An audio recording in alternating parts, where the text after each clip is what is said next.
Hello, welcome to another episode of Prep with Miss Pam. And Prep stands for Pam's Reading Enrichment Program. And as a special education teacher of 34 years, I want to share some of the confusion that I've seen happen in classroom with children. And my goal is to clarify some of that confusion, help us clarify it as we learn together, as we grow together to build a nation of readers. So parents and educators already know by the end of kindergarten, students are expected to read at a level D. A level D book is a benchmark level that's expected by the end of kindergarten.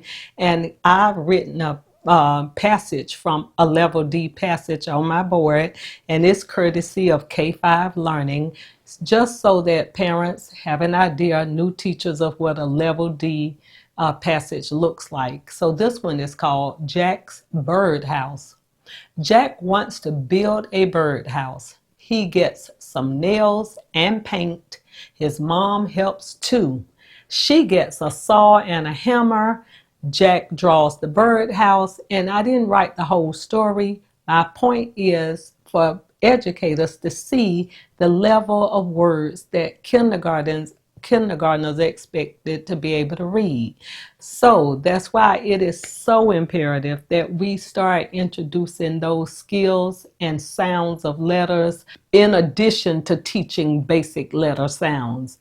I know with our reading program, sometimes we're just so focused on teaching the beginning letter sounds, but while we're teaching that, we have to take those opportunities to use words they know, such as their name, such as the number words, such as the color words, to go ahead and introduce other word parts. And it's so important that as we're teaching individual letter sounds, that we say the letter, for example, A makes the sound A as an astronaut, but it can make so many other sounds as well.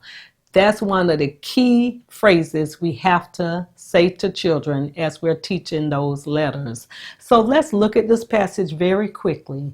Jack's Birdhouse is the title. Jack wants to build a birdhouse. He gets some nails and paint. Now we know that a lot of readers engage what they know from their own experiences or things they've seen to help them understand the passage. But a lot of times children from disenfranchised neighborhoods have not had a lot of experiences that they can bring to the classroom. Many of them have never built a birdhouse, never really been around birdhouses, so they rely heavily on the text. And so it is our job to make sure that they're going to be as successful as they can reading new material and not expecting them to just learn what is being taught in its scope and sequence of your lessons. We want it not to be the first time that they hear that AI says A in paint and nails right before they're about to read a passage such as this. And you don't want to teach the skill in isolation. So in my previous episode, I talked about how, for example, if they know how to recognize a friend's name that has an AI pattern, like in Layla, Laila, that's a good time to say the AI in Layla is making the long A sound, and they will have heard that before you introduce that as an isolated skill. And you want to start building those skills very early, because as we can see, there are very few words in this passage where E is going and A is going ah.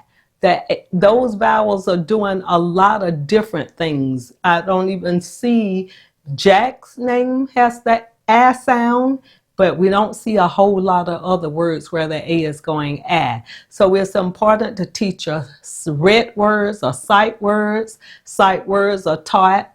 separately from the phonetically regular words, that words can be sounded out. I love how Orton Gillingham teaches us to tell kids that the red words mean stop. Don't try to sound it out because it does not follow the rules of the alphabet where each letter makes an individual sound.